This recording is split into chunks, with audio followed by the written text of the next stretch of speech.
بسم اللہ الرحمن الرحیم۔ السلام علیکم کلاس 7۔ آج ہم کریں گے ریڈنگ قرآن مجید کے حقوق چیپٹر کے پیج نمبر 17 کی۔ یہاں سے ہم اس کی ریڈنگ کریں گے۔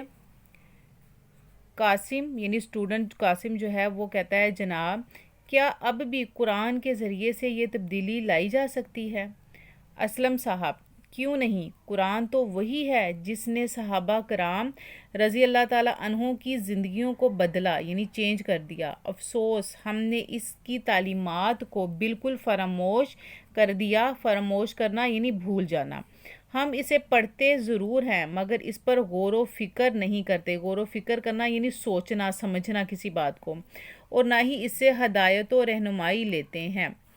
جب تک مسلمانوں نے قرآن کو مضبوطی سے تھامے رکھا یعنی پکڑے رکھا، پکڑنے کا مطلب یہ ہے کہ جب تک انہوں نے قرآن کو مضبوطی سے اس پر عمل کرتے رہے قرآن کے حکم کے مطابق، تو اسی کو حقیقی معنوں میں اپنا رہنما سمجھا، یعنی کہ وہ قرآن کے مطابق ہی جو ہے وہ اس کی رہنمائی کے مطابق اپنی زندگی کے ہر کام کو انجام دیا، اپنے عمل میں، اخلاق میں اور اپنے معاملات میں، یعنی کہ اپنی زندگی کے تمام تر طریقوں میں قرآن کے مطابق استوار کیا، یعنی کہ قرآن کے مطابق ان کو اپنا سوارا یا درست کیا۔ تو اس وقت تک انفرادی اور اجتماعی، انفرادی کہتے ہیں اکیلا ایک شخص، اجتماعی کہتے ہیں گروپ کی صورت میں، یعنی زیادہ لوگوں کا مجموعہ جو ہوتا ہے، تو ہر سطح پر وہ سربلند رہے اور غالب رہے۔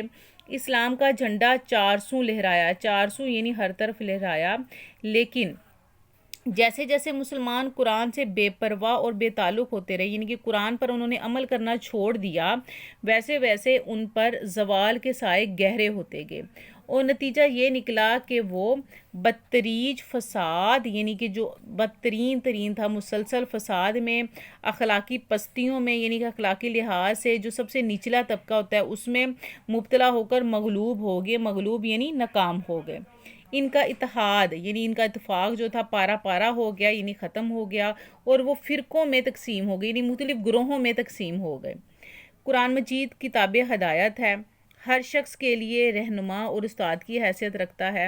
دل و دماغ کو قرآن کے پیغام کے لیے کھولنے کی دعوت خود قرآن نے بارہا یعنی کئی مرتبہ دی ہے۔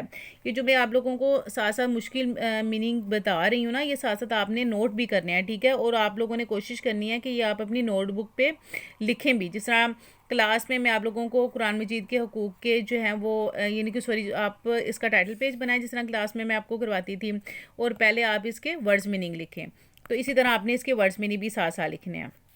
بارہا یعنی کئی مرتبہ قرآن مجید نے انسان کو بار بار ان لفظوں میں جھنجھوڑا یعنی جھٹکایا، اس کو جھنجھوڑ کر اس کو بتایا کہ تم سنتے کیوں نہیں، تم دیکھتے کیوں نہیں، تم سوچتے کیوں نہیں، تم عقل سے کام کیوں نہیں لیتے، تم غور و فکر کیوں نہیں کرتے۔ قرآن کی یہ دعوت ہر اس انسان کے لیے ہے جو سننے، دیکھنے اور سوچنے کی صلاحیت رکھتا ہے۔